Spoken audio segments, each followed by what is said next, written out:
Good morning प्यारे बच्चों, मैं साइकोलॉजी बाय आर के सर के यूट्यूब चैनल पर मैं आर के वर्मा आपका हार्दिक स्वागत करता हूं। और जैसा कि आपको पता है कि मैं पढ़ाता हूं बाल विकास, और बाल विकास की अवस्थाएं इन पूरा सिलेबस हम जो है आप लोगों को बताएंगे, कंप्लीट करवाएंगे। बस आप केवल और केवल मेरे साथ जुड़े रहिए, लगे रहिए, और जो है मैं प्रति क्वेश्चन का जो है आपको आसानी से बेहतर समझाने का प्रयास करूँगा। मैंने पिछले वीडियो में जो है जीन पियाजे का सिद्धांत पढ़ाए थे।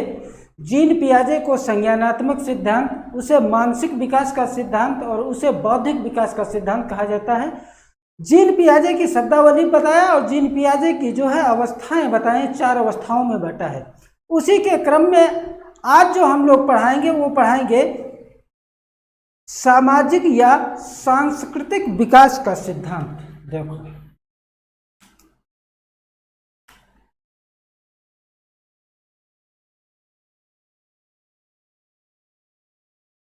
सामाजिक या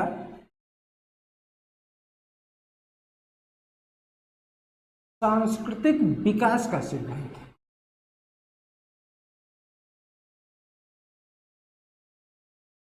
विकास का सिद्धांत। अब प्रश्न बनता है कि इस सिद्धांत का प्रतिपादन किसने किया? तो इस सिद्धांत का जो प्रतिपादन किया वो एक मनोवैज्ञानिक हैं, सिमोनोविच लेव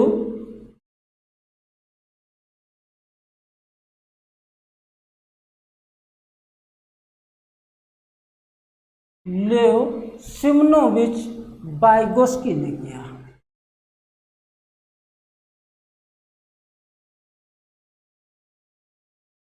प्रश्न बनता है वाइगोस्की कहाँ के निवासी थे? तो वाइगोस्की जो थे ये रूस के निवासी थे।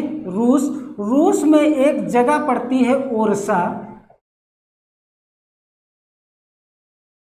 एक जगह ओरसा पड़ती है, उस ओरसा में इनका जन्म हुआ था।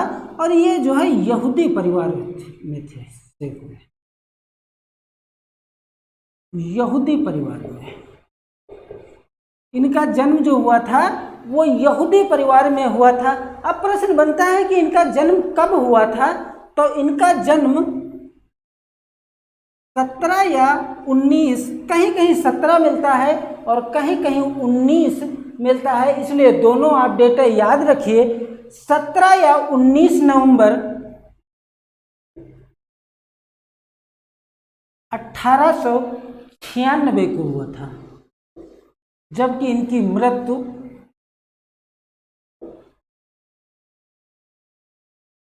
मृत्यु कब हुई? तो इनकी मृत्यु जो है 11 जून 1934 को हुई है।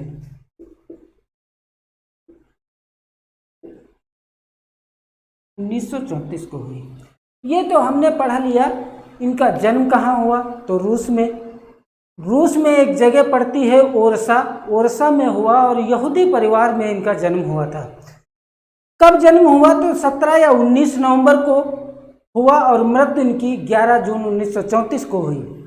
वाइगोस्की का मानना था कि बालक के विकास में समाज, सांस्कृतिक और भाषा ही जिम्मेदार होता है। बालक समाज से ही प्रभावित होकर के कोई नया कार्य करता है या फिर सीखता है। जबकि सबसे ज़्यादा जो है बताया इन्होंने कि बालक का विकास खेल के मैदान में होता है। देखो, एक मनोवैज्ञानिक मैंने बताया पीछे, मनोवैज्ञानिक हैं जीन पियाजे ने कहा कि जो है विचार, चिंतन और समझ, विचार, चिंतन और समझ, और उसी के क्रम में समाज,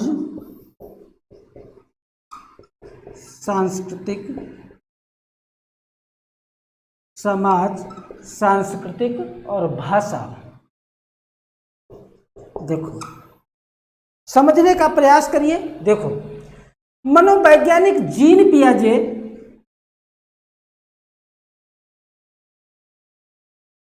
पियाजे ने कहा कि बालक में जैसा विचार होगा वैसा समाज का निर्माण कर लेगा। बालक जैसा चिंतन करेगा वैसी उसमें सांस्कृतिक का विकास होगा, और बालक में जैसी समझ होगी वैसा वो भाषा का निर्माण कर लेगा। लेकिन मनोवैज्ञानिक वाइगोत्स्की ने कहा कि नहीं, ये गलत है।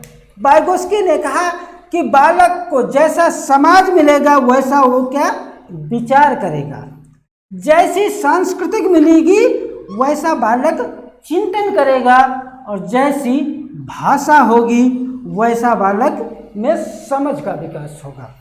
ये एक दूसरे से इसी से अपोजिट मानते हैं। जीन पियाजे ने विचार, चिंतन और समझ को अधिक महत्व दिया, जबकि वाइगोत्स्की ने समाज, भाषा और सांस्कृतिक को अधिक महत्व दिया। इतनी बात अगर जो समझ गए होंगे तो इसके आगे हम लोग जो है चर्चा करते हैं। देखो, रब कर देते हैं, देखिए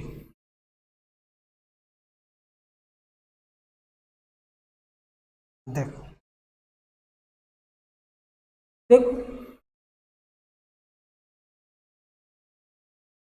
वाइगोत्स्की मानते हैं कि अधिगम व विकास अलग अलग है। अधिगम और विकास, अधिगम और विकास अलग अलग हैं। देखो कैसे अलग अलग हैं। अधिगम माने होता है सीखना, अधिगम का मतलब होता है सीखना, और विकास का मतलब होता है परिवर्तन। जीन पियाजे ने कहा कि अधिगम व विकास एक है, जबकि वाइगोत्स्की ने कहा कि अधिगम व विकास अलग अलग है। देखो, अगर जो अधिगम कोई बालक कोई सीख रहा है, कोई परिवर्तन कर रहा है, तो वो प्रभावित होता है विकास से, और अगर विकास बालक में हो रहा है तो वो परिवर्तन हो रहा, तो वो प्रभावित हो रहा है अधिगम से। जैसे कोई बालक जो है हिंदी मीडियम का है और उसे आप अंग्रेजी माध्यम की कक्षा में बैठा देंगे तो कहीं ना कहीं उसका परिवर्तन जो होगा, वो जो है विकास होगा, वो प्रभावित होगा। लेकिन अगर जो बालक अंग्रेजी माध्यम का है हिंदी माध्यम में बैठा दें, या हिंदी माध्यम का है अंग्रेजी माध्यम में बैठा दें, तो वो कहीं ना कहीं अधिगम को प्रभावित करता है। और इसका निर्माण इन्होंने बताया होता है भाषा के द्वारा। किसके द्वारा? तो भाषा के द्वारा इसका निर्माण होता है। अधिगम जो है भाषा के द्वारा विकास को प्रभावित करता है, जबकि विकास जो है भाषा के द्वारा अधिगम को प्रभावित करता है। देखो, मनोवैज्ञानिक वाइगोत्स्की ने कहा कि बच्चों में भाषा की क्षमता जो होती है वो जन्मजात होती है, जिसे हम इनर स्पीच, भाषा की क्षमता जो होती है वो जन्मजात होती है।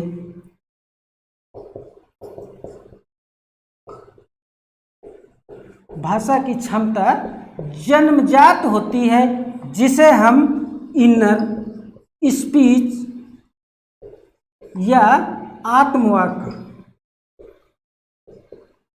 इनर स्पीच या आत्मवाक कहते हैं, या इसे हम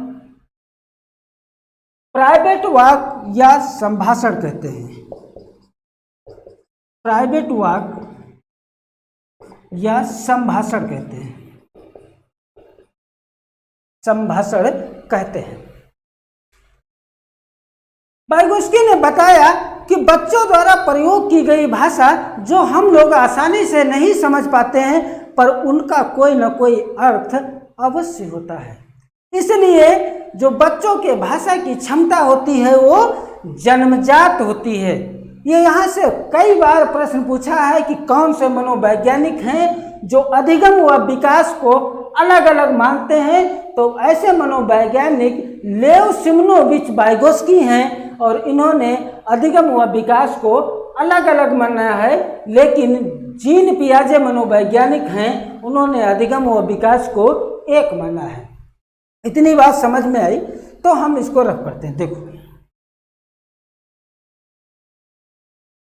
आगे देखो,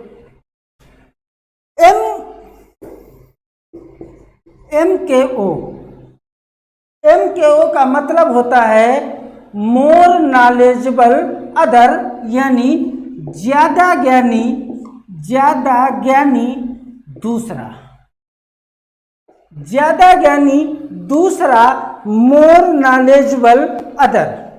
देखो इस पे इन्होंने रिसर्च किया और रिसर्च देखो कुछ इस प्रकार से हुआ।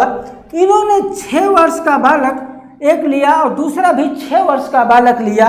इस 6 वर्ष के बालक को 8 वर्ष के बालक के 6 ही वर्ष के बालक की सहायता के लिए रखा और इसमें भी 6 वर्ष के बालक के लिए सहायता के लिए रखा।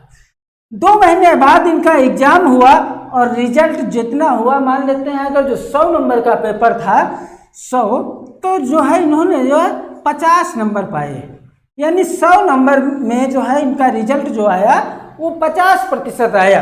लेकिन 2 महीने के बाद इसी 6 वर्ष के बालक को और इस 6 वर्ष के बालक को इसकी मदद के लिए 8 वर्ष का बालक रखा और इसकी भी मदद के लिए 8 वर्ष का बालक रखा।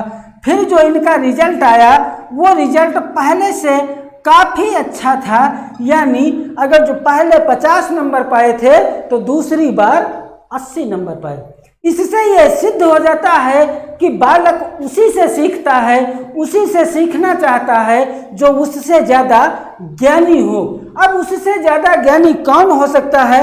तो माता पिता हो सकता है, माता पिता हो सकता है, शिक्षक हो सकता है, शिक्षक हो सकता है और सहपाठी हो सकता है, सहपाठी भी हो सकता है।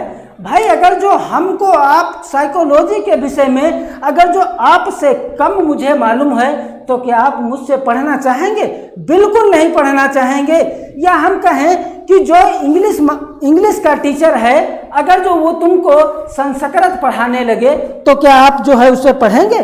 मुझे लगता है कि आप बिल्कुल नहीं पढ़ेंगे, क्योंकि बालक उसी से पढ़ना चाहता है जो उससे ज़्यादा ज्ञानी हो, जो उससे ज़्यादा ज्ञानी हो। इतनी बात अगर जो समझ में आई है तो हम लोग जो है नेक्स्ट जो है इनका जो है शब्दावली बताते हैं। देखो MKO का मतलब मोर नॉलेजेबल अदर यानी ज़्यादा ज्ञानी दूसरा।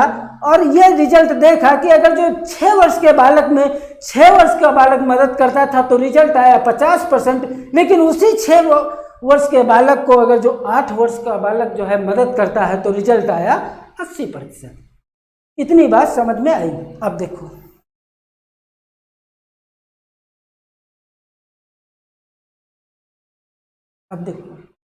एक शब्द मिलता है संभावित,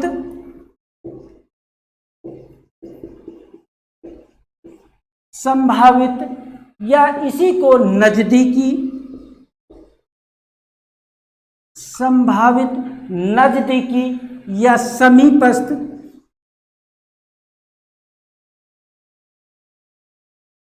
समीपस्थ या इसी को जो है निकट दूरस्थ क्षेत्र,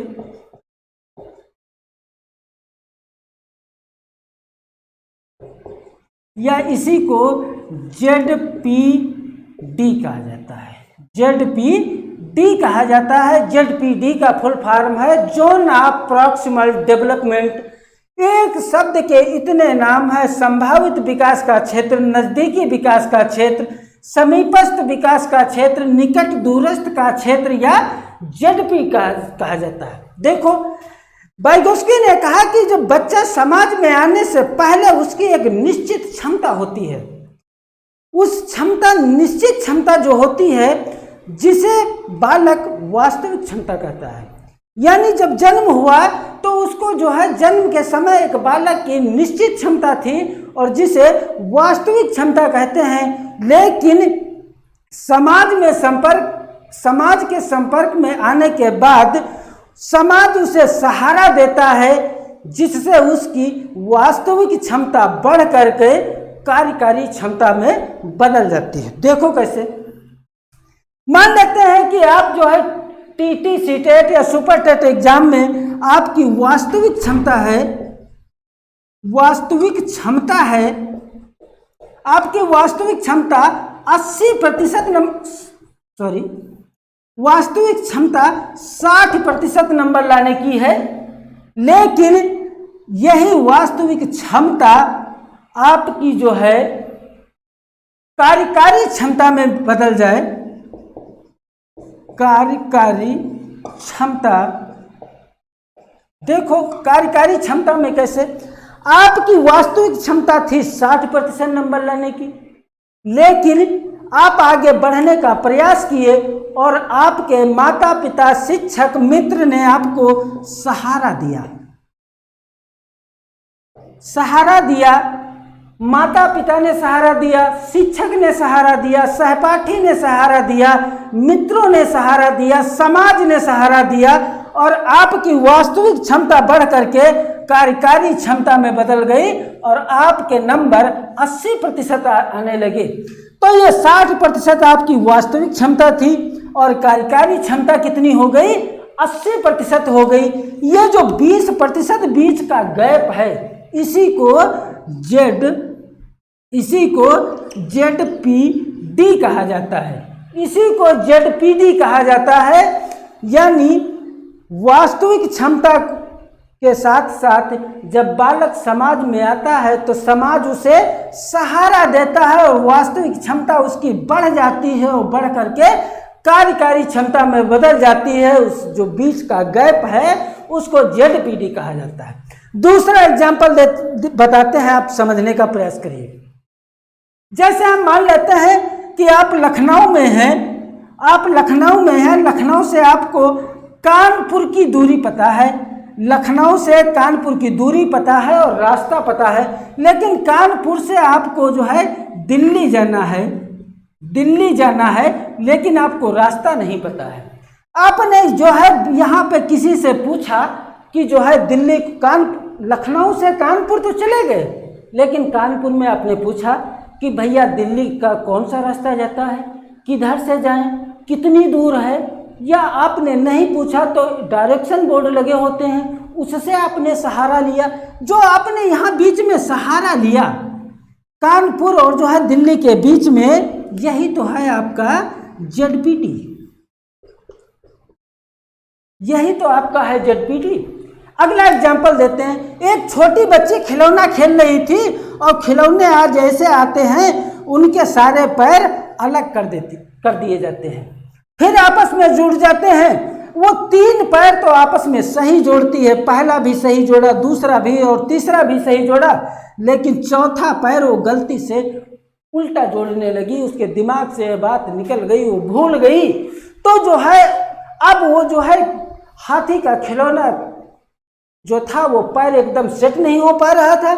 जब सेट नहीं हो पा रहा था तो जो है किसी ने उसे, माता पिता या भाई बहन ने किसी ने उसे सहारा दिया और उससे कहा कि बेटा ये जो खिलौना आप जोड़ रही हैं, ये जो है ये पैर एक आप उल्टा जोड़ रही हैं। बच्ची ने क्या किया, इस पैर को जो है सीधा करके जोड़ दिया और यही जो बीच में सहारा दिया गया, यही जो है ZPD है। यानी जो बीच में सहारा दिया गया यही जो है ZPD है। नोट करके लिखिए कि ZPD में जो सहारा दिया जाता है वो बीच में दिया जाता है और अस्थाई दिया जाता है।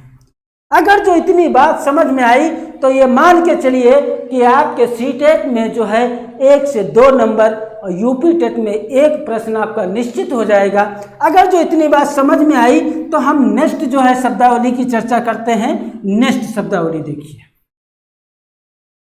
देखिए नेक्स्ट शब्दावली ये है कि जो है देखो, एक शब्द लिखा होता है स्कैफोल्डिंग।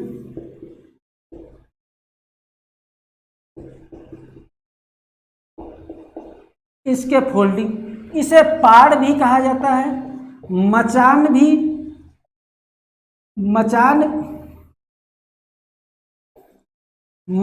भी कहा जाता है, ढांचा भी कहा जाता है और स्कैफोल्डिंग भी कहा जाता है। ZPD और स्कैफोल्डिंग एक ही चीज है, बस थोड़ा सा अंतर होता है। पहला इसमें अंतर यही होता है कि स्कैफोल्डिंग में सहायता जो दी जाती है वो शुरुआत में दी जाती है,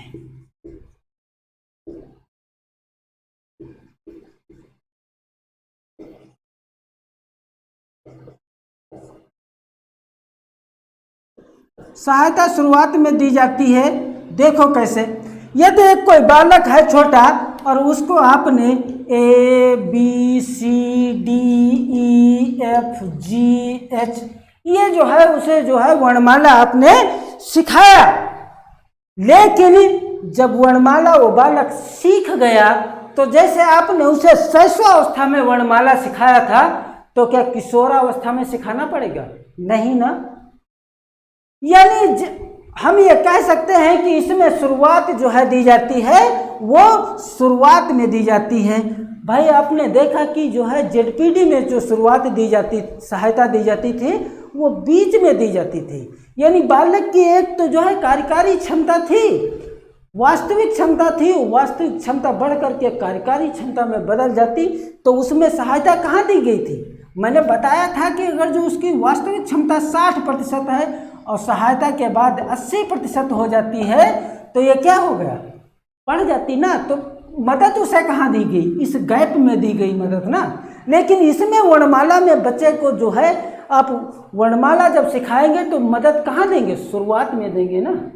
इसलिए इसके फोल्डिंग में सहायता जो दी जाती है वो शुरुआत में दी जाती है। इसीलिए मनोवैज्ञानिकों ने इसे जो है आधारभूत सहायता कहा है।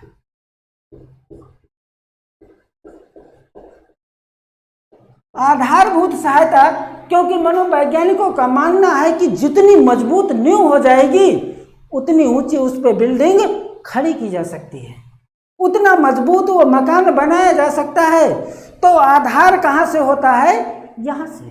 इसीलिए देखो नर्सरी केजी में जो हम लोगों को टेबल जो है याद कराया जाता है वो आज तक भी याद रहता है, क्योंकि जितनी नींव मजबूत होती है, जितना आप नर्सरी केजी में बालक मेहनत करके सीख सकता है उतना वो किशोरावस्था और प्रौढ़ावस्था में नहीं सीख सकता। अगला पॉइंट है कि इसके फोल्डिंग में जो सहायता होती है वो अस्थायी होती है।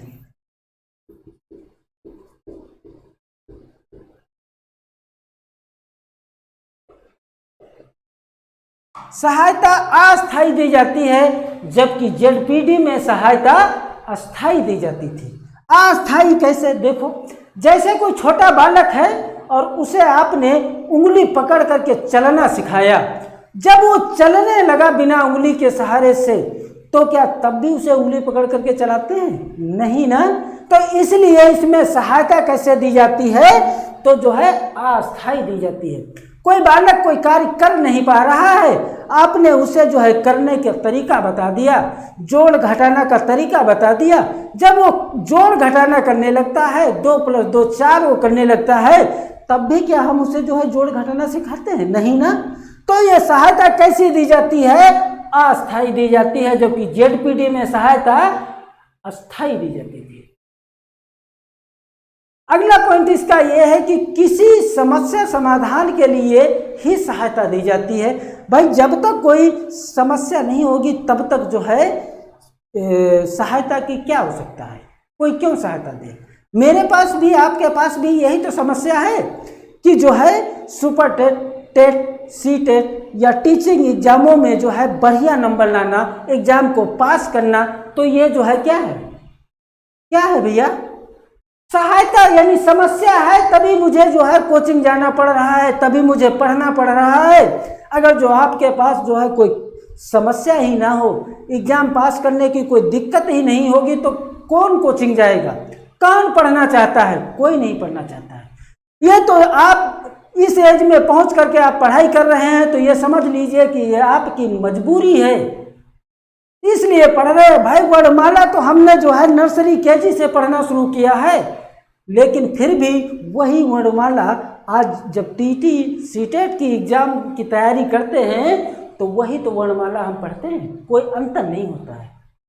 अगला पॉइंट लिख लीजिए नोट करके, इसके फोल्डिंग शब्द का सर्वप्रथम बोला किसने?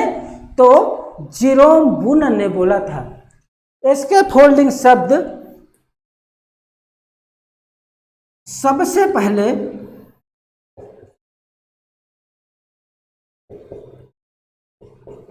जेरोम ब्रूनन ने बोला। जीरोम ब्रूनर ने बोला, लेकिन प्रयोग किसने किया? प्रयोग किसने किया? तो वाइगोस्की ने। वाइगोस्की ने प्रयोग किया और बोला किसने? Jerome Bruner. इसी के साथ मैं नेक्स्ट वीडियो पे फिर चर्चा करेंगे और वो वीडियो होगा वाइगोस्की और जो है जीन पियाजे के सिद्धांतों की तुलना। और इसी के साथ घर पे रहिए, स्वस्थ रहिए, मस्त रहिए और सरकार के द्वारा लगाए गए नियमों का पूर्ण रूप से पालन करते रहिए, क्योंकि जान है तो जहान है। इसलिए आप ऑनलाइन बेहतर से बेहतर घर पे ही रह करके पढ़ाई करते रहिए। Thank you, all of you.